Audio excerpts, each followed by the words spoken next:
If you just switch to Macintosh and everything feels slightly off, wrong keys, missing shortcuts, no start menu, well, in this video I am going to talk about 5 basic shortcuts in Macintosh that fix most of that. So without further ado, let me show you one by one. Starting with shortcut number 1, which is you press Windows button and spacebar, which will bring this spotlight search. Here you can look for folders, files, as well as you can perform action. So all these things at one place. Next shortcut in our list is copy, paste and cut. Now instead of pressing Control key, here we need to press Command key, which again, if you are using Windows based keyboard, you need to press Windows button, and from there you can do copy, paste and cut using command feature. Now let's talk about shortcut number 3, which is kind of alternative to switch tab. Here all we need to do is we need to press command and then you keep on hitting tab. You will see that by doing this you may able to switch between different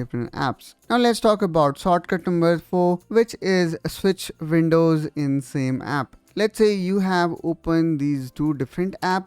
Now here all we need to do is instead of pressing Windows and tab, here we need to press command plus backtick. Now let's talk about the shortcut number 5, which is forward delete. On Windows you had two delete keys. One went left and another went right. Mac delete key only work when it goes left. So it's basically just a backspace. And the last one is forward delete. To delete forward characters to the right of your cursor, you may need to press sometime FN plus delete.